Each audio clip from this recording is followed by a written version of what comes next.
Go.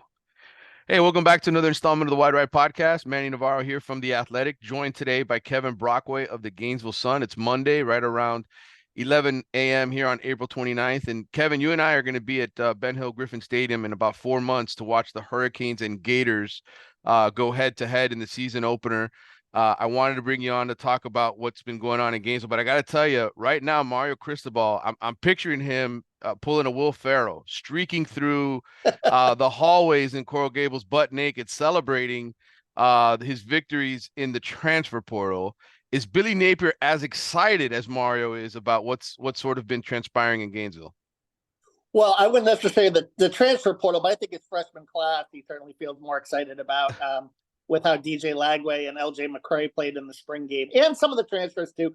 Grayson Pup Howard was an interesting guy this spring in terms of a linebacker transfer from South Carolina, kid from the Jacksonville area.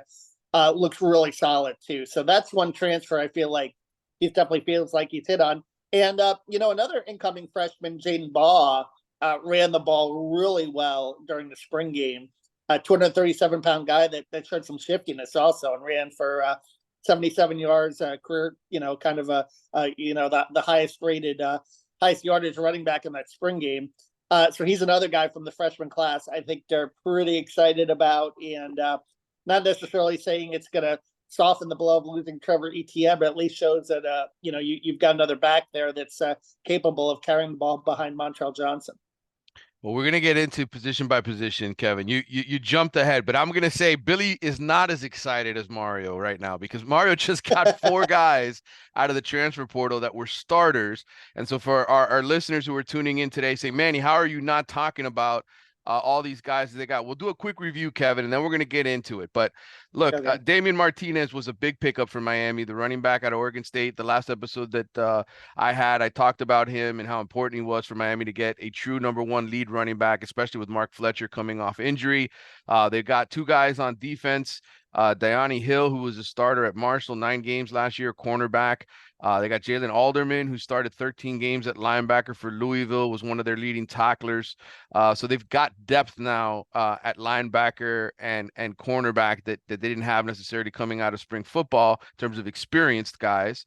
And then they went out and they got Sam Brown from Houston, who of course played for Shannon Dawson 2 years ago when Shannon was still the coordinator there, a guy who led the Cougars with 62 catches last season, was very, very productive. So Mario Cristobal Miami fans are very happy because the spring transfer portal window is one of those interesting times, right? When you don't know who's going to become available, but if somebody good becomes available, you want to be able to pounce on it.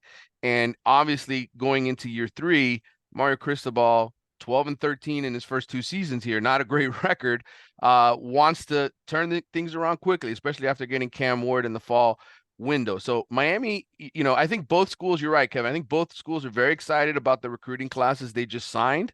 But I think in Miami's case, I want to say they've done better than Florida has in the transfer portal window. And so let's spin it back to the Gators here in terms of what they were able to bring in and sort of recap. I think 12 additions through the transfer portal. I want to say close to 22, 23 departures.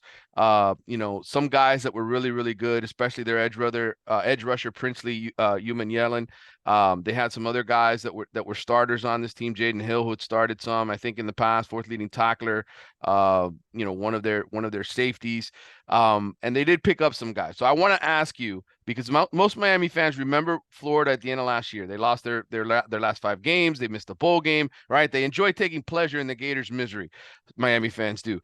But they did go get some guys in the transfer portal that are veterans. So before we get to, maybe a position by positional breakdown, who are the transfers to you that you say, yeah, they've definitely upgraded and these are much needed additions? Yeah, well, I think Pup Howard at linebacker would be the main guy. As I mentioned earlier, he's someone that's going to be able to team with Shamar James and do some things. Shamir DK, as a wide receiver from Wisconsin, has some chemistry with Graham Mertz. Had one of his best seasons Yeah. with Graham Mertz, 5 touchdowns. I think he's a guy that's going to figure in the wide receiver mix. Had a decent spring game. Asa Turner will be a starter at safety, a guy from Washington who's familiar with Will Harris. Will Harris coached him as a position coach there. So those are really, I would say, the three main. Brendan Crenshaw Dixon, a right tackle, from San Diego State is a guy that's probably going to plug in at one of the tackles. Devin Manuel from Arkansas also, I think, is going to figure in the mix at tackle with Austin Barber. He's another transfer. Joey Slackman from Penn was the Ivy League Player of the Year. Yeah, FCS Is a guy that All-American. I think will be in the defensive tackle rotation per se. He's another guy that I think they're pretty high on. So you've got a few guys here and there. I don't know necessarily starter wise, probably about 3 or 4 different positions that are going to, plug in. I think Crenshaw Dixon will probably start at right tackle. I would say Turner will probably start at safety. Shamir Dike and Pup Howard will start at linebacker. So there's probably 4 starters right there that are going to plug in and be able to play. But there are 13 starters returning too for Florida. So I think they feel like that they have maybe a little more continuity in that regard. Now, you say 13 starters back from a 5-7 team, but I still think that, or they still think that could pay some dividends having some experienced guys. All right. So before we dive into position by position, and we're definitely going to talk about Graham Mertz and DJ Lagway and a lot of what transpired over the spring and what your thoughts are for this upcoming season.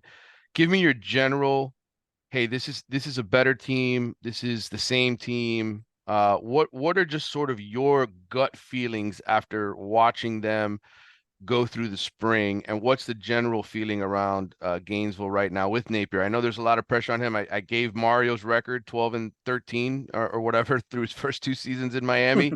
Napier, I think, is 11-14. So 2 guys that have losing records. And meanwhile, the guy up in Tallahassee just came off a 13-0 regular season conference championship.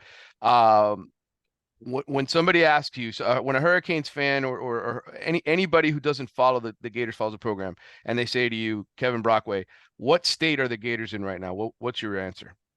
I would say a little bit more experienced, a little more physically mature, which I think is going to help them, particularly in the SEC and against an opponent like Miami. That's a Power 5 opponent. I think they're going to probably be able to tackle better. Let's not forget, they played a lot of freshmen last year, a ton of freshmen on both sides of the ball. I mean, they started Jordan Castell at safety as a true freshman. And Trey Wilson at wide receiver, who I think is going to be a burgeoning star. I mean, he started as a true freshman also, but they had to play a number of guys at that position. So I think a little bit deeper and a little bit more physically mature, a little bit older, which I think is going to play well. Talent-wise, though, I still wonder, are there going to, you look back at this NFL draft over the weekend where they only had 1 player taken. Next year, I did kind of an early prediction. Next year, a little better, maybe like 4 or 5 guys will be taken in the draft, but I wouldn't necessarily say any first-rounders per se, unless Jason Marshall has a big year at cornerback. But I do think that, they're going to have to improve defensively for sure. Tackling is a huge issue. It has been during the Napier tenure, but I do think by playing some older and more physically mature guys and maybe adding some guys in the transfer portal, they might be a little better in that area. And Billy Napier is still going to call the plays on offense, which is something that certainly has been up for debate in the first 2 years. The results have been mixed with Billy Napier playing the calls, and some people think that obviously a head coach playing the calling the plays, you can be spread a little thin there.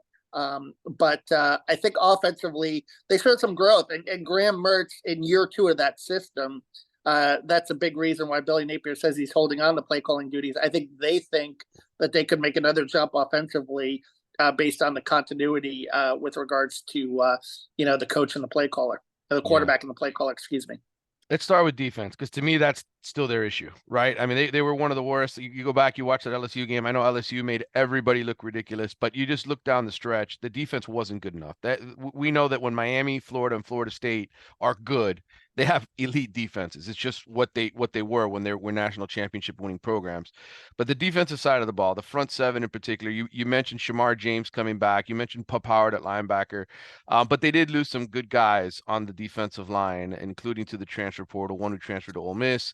But they have some guys back, Tyreek Sapp, Caleb Banks, Cameron Jackson.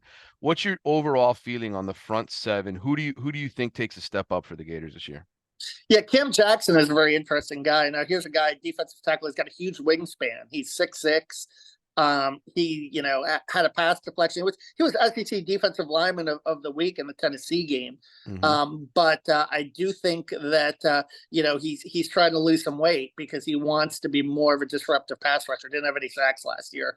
On the edge, I think their edge rushers, TJ Searcy is a guy to look at. Kelby Collins is also an interesting guy because he's a 4-star recruit coming out of Alabama last year. Gardendale, Alabama, was highly coveted. I think Alabama tried to recruit him also. He's kind of a tweener in size. He's about 275. So they're working him some inside, and they're also working him some in the edge, both edges of the defensive line. I wouldn't say that he's like a kind of that true hybrid jack position, but he's a guy that can maybe play behind Tyreek Sapp at that defensive end spot. He'll be another interesting guy to watch. But Collins has a lot of talent.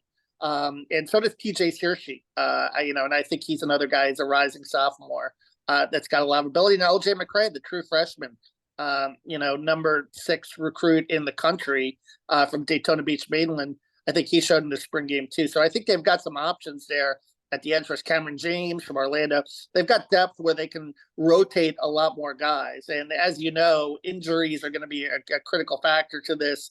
Mm-hmm. If you look at Florida's defense last year, performed pretty well in September until the final game of September in against Kentucky, where they were just ran over by Ray Davis in that game, and the counterplay, they didn't adjust to it pretty well. But I do think that as the season went on, the lack of depth showed in the injuries, and losing Shamar James, basically your best tackler in the Georgia game, and him having to undergo surgery just really threw the defense in a flux. And I think that's why you saw some of the terrible numbers in November, against teams like LSU, and they gave up points against Arkansas too. It's one thing to give up points against LSU and Jaden Daniel, but to give up 39 at home against Arkansas, that was definitely discouraging. And look, they made some changes too on the staff also, getting rid of Corey Raymond, getting rid of Sean Spencer, Gerald Chapman, the new defensive line coach, a little bit more of an intense guy. I think he wants more of a mean streak from those defensive linemen from that front 7. And then Will Harris back in the secondary as well as a guy that I think they feel pretty encouraged about, a guy that, coached a really good secondary at Washington a couple of years ago. Well, I'm looking at the numbers here, and passing efficiency defense, the Gators 111th last year. And it kind of boggles my mind when I think about all the great DBs that have gone through that program. And you say to yourself, man, like how did they have such a drastic drop off, especially with some of the coaches that you mentioned that got fired? Like Corey Raymond had an unbelievable reputation at LSU, put out so many quality guys. Why do you think it failed, Kevin? Why have the Gators been so bad on defense?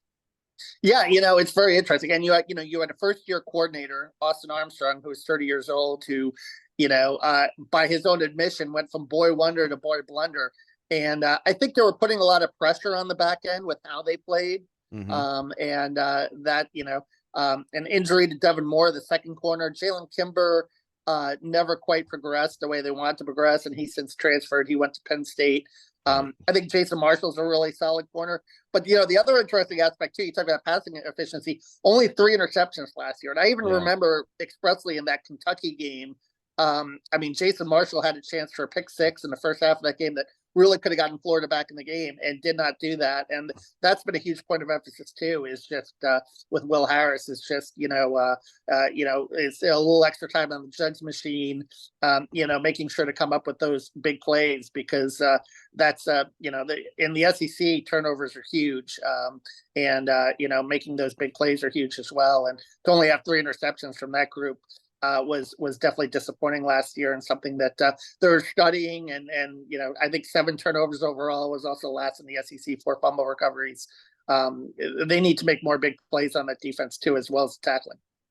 Yeah. Jason Marshall is back. Somebody familiar to Miami fans because he's from South Florida, graduated from Miami Palmetto High School, 32 career starts.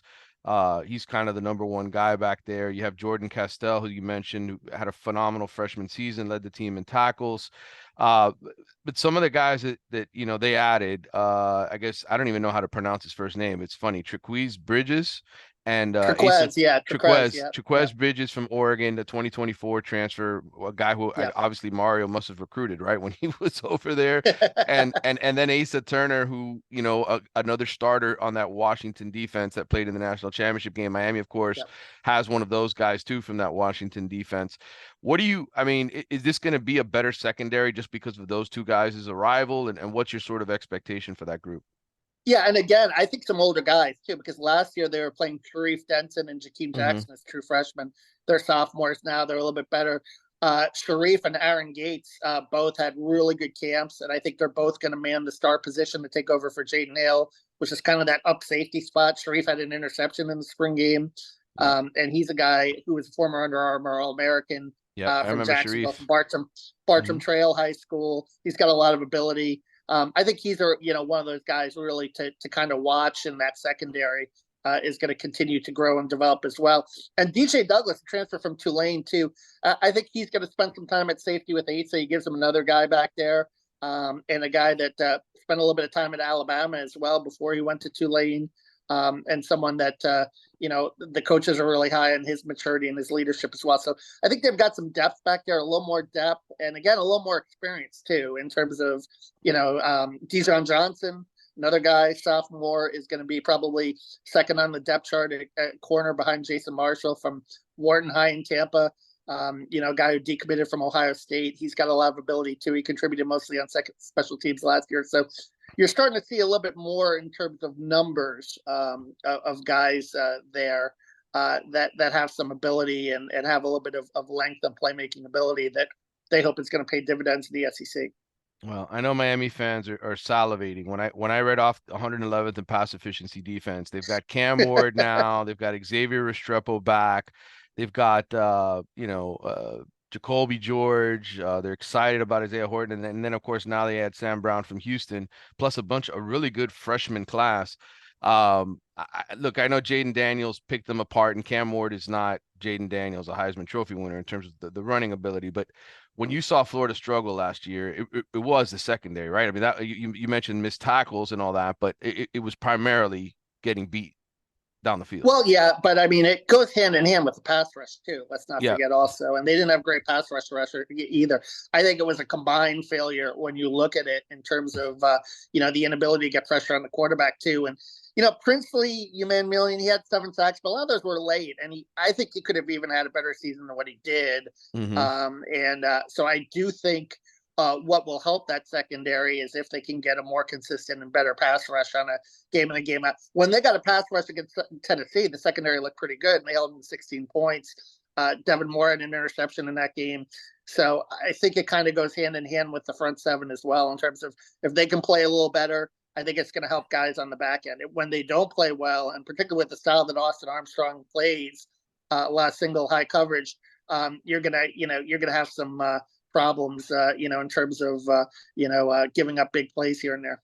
All right, let's flip it to the other side because obviously everybody wants to know what's happening with DJ Lagway, the number 2 quarterback, I guess, in the last cycle, a guy that everybody's excited about in Gainesville, I'm sure, being Gatorade Player of the Year in Texas and the whole thing, and National Player of the Year, all the accolades that Lagway achieved. But when you and I talked off air a couple of days ago, you're like, look, it's still Graham Mertz, right? He's still going to be the guy that Billy trusts going into the season. I think the feeling from people on the outside is, well, if Florida's season starts to slip away, then maybe Lagway gets inserted in there. But I think the plan, right, Kevin, the plan is it's got to be Mertz with a sprinkling of Lagway at the quarterback position. Yeah, that's definitely going to be the way it's going to go, at least in the beginning of the season.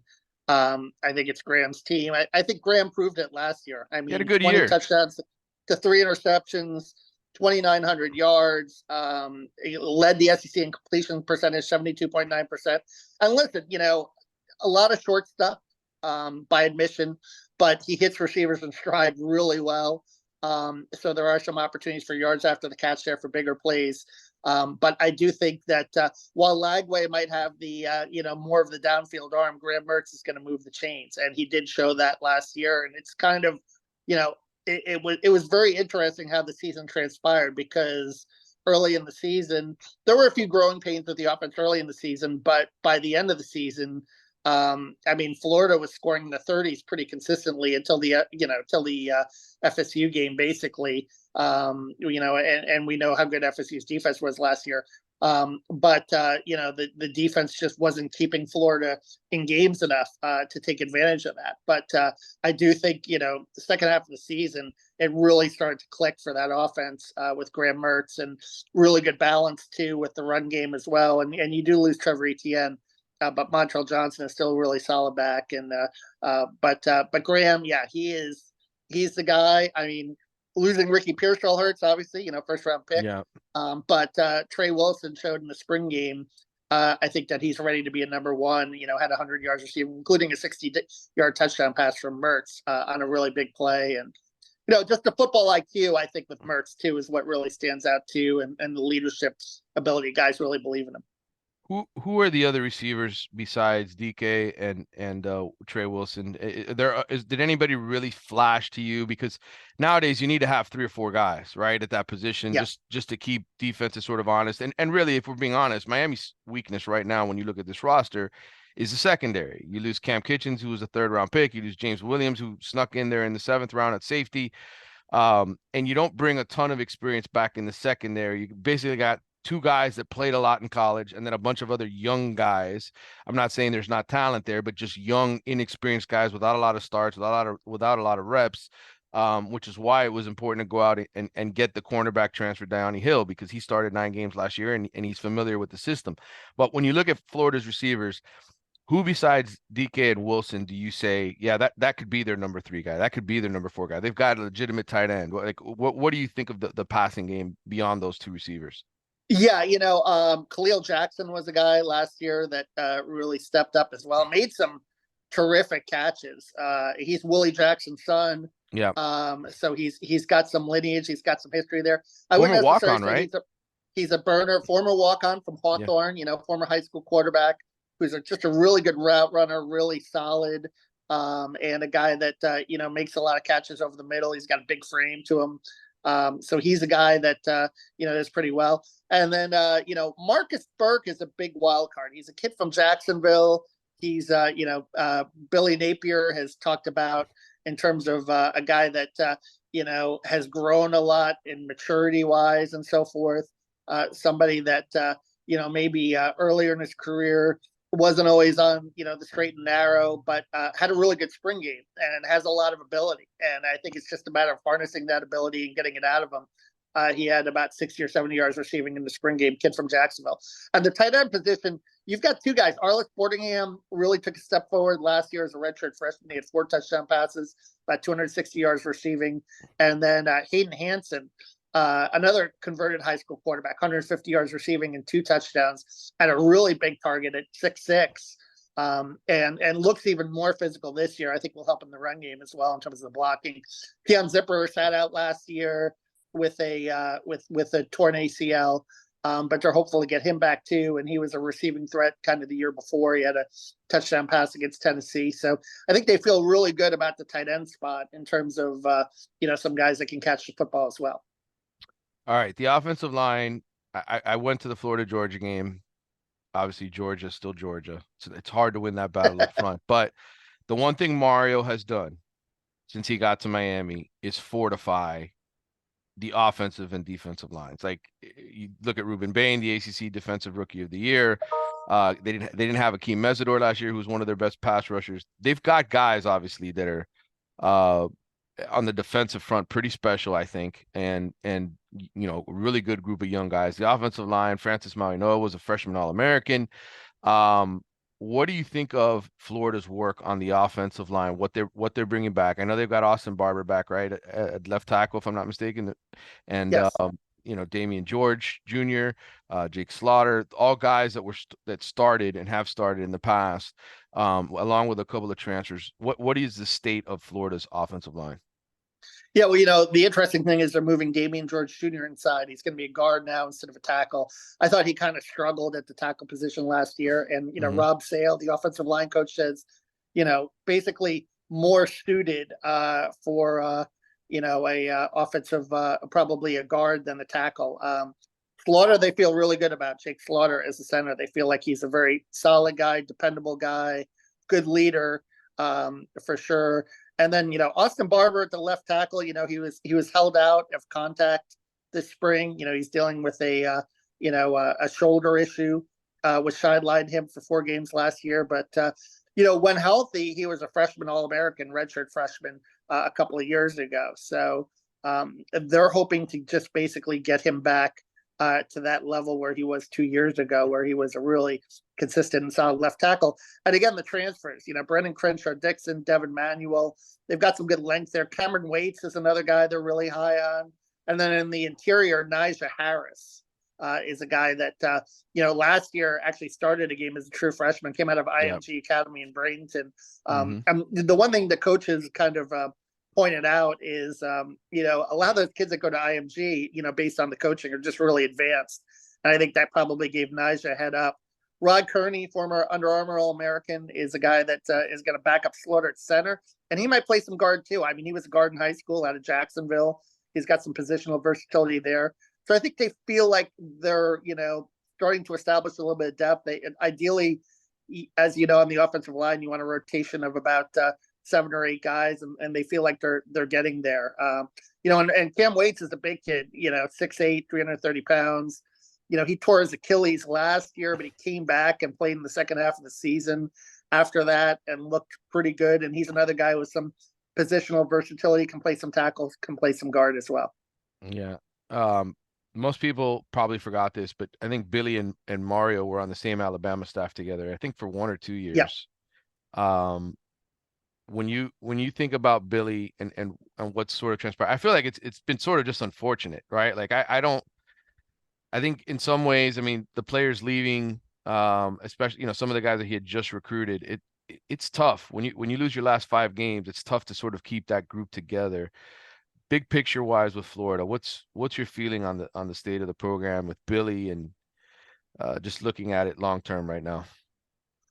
Well, Billy came in at a time when, NIL was kind of in its infancy. And I think Florida as a school has had, an up and down time adjusting to it. Obviously, we saw the Jaden Rashada situation as being an example of that. Yeah. And I think they're learning along the way. I think they finally feel like that they have that area of their house a little bit more in order. And as Billy said, the infrastructure is in place. He feels like at that end. And, his support staff, listen, has, some people have, certainly taken some shots at it because particularly last year, in a big area of special teams, some sloppiness in terms of, sometimes they have 10 men on the field on kicks. That hasn't necessarily hurt them per se, but they did have that really bad penalty in that season opener in Utah when they had, 2 people with the same number, and that kept the touchdown drive alive in that Utah game. That really showed itself there. And, obviously having the 20 guys run out on the field at the end of the Arkansas game, which, pushed the eventual game-winning field goal back for Trey Smack, and he missed, and then you lose the Arkansas game in overtime. So, yeah, the details, I think that's something that Florida fans, as Steve Spurrier said, he'd like to see the football be a little more tidy.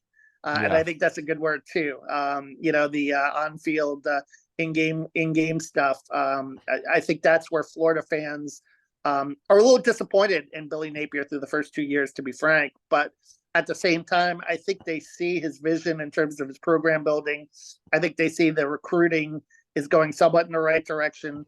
If you look at it, if you analyze it, Osiris Torrance, the guy he brings in, 2nd-round draft pick of the Buffalo Bills, Ricky Pearsall, a guy he brought in 2 years ago, 1st-round draft pick of the San Francisco, 49ers. So he's a guy that can identify and knows talent, and I think that was a big issue at the end of Dan Mullen's tenure, in terms of what Billy inherited. So I think the feeling is like he and his staff know talent and they know how to evaluate it.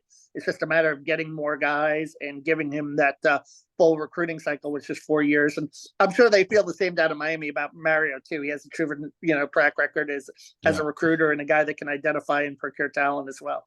Right. But I think they're in a different situation in the sense that Mario got a 10-year deal, Billy got a 7-year deal, and his athletic director's in a little bit more hot water than Miami's, Sure. who just got here. Scott Strickland's obviously gone through some things there at Florida. So Yeah.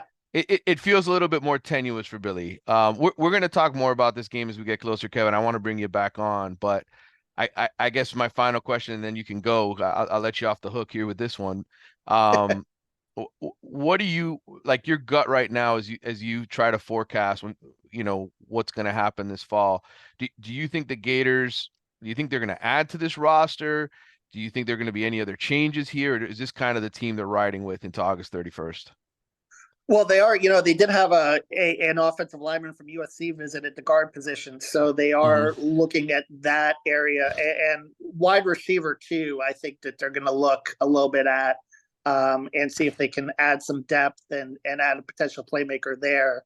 Okay. I think those are the two areas in the spring that you're going to see them continue to fortify. And if, listen, if another good linebacker or secondary guy can come their way, I mean, that could help as well. But wide receiver is an area I'm hearing and I'm told, and offensive line obviously are areas where they feel like they can improve. I mean, scholarship wise, they're pretty close to their limit though, so they're kind of dancing around that and so forth. Right. So I wouldn't foresee any huge wholesale changes. And there are some people that are going into the portal. Manny Nunnery just did last week, and I'm sure there'll Hmm. be a few more here at the end of the semester where they can balance that. But I wouldn't expect to see too many wholesale changes in terms of the spring portal period. And the spring portal period is tricky too. Last year they got RJ Moten, who, is a legacy kid. His father played linebacker at Florida, and they brought him in at safety in Michigan, and it didn't really work out in the secondary. And he, probably wasn't fast enough to play defensive back, and they've converted him to linebacker as a result. He did play well in linebacker in the spring game, and that might be his position this year in his final year of eligibility. But my point being, you just never know with spring transfer guys. You never know if it's Yeah. going to really pan out. I mean, here's a guy who came from the big school. They expect him to start in the secondary, and you have a freshman in Jordan Castell starting instead. So that just kind of tells you, in terms of, how hit or miss it is, the transfer portal is. It really is.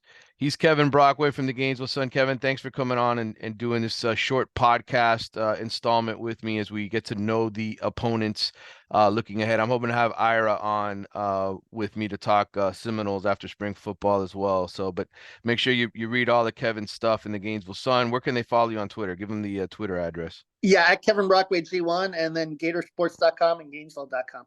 All right. Awesome, man. Thanks for everything. Thanks for coming on and great job as always. All right. Thank you, Manny. Appreciate it.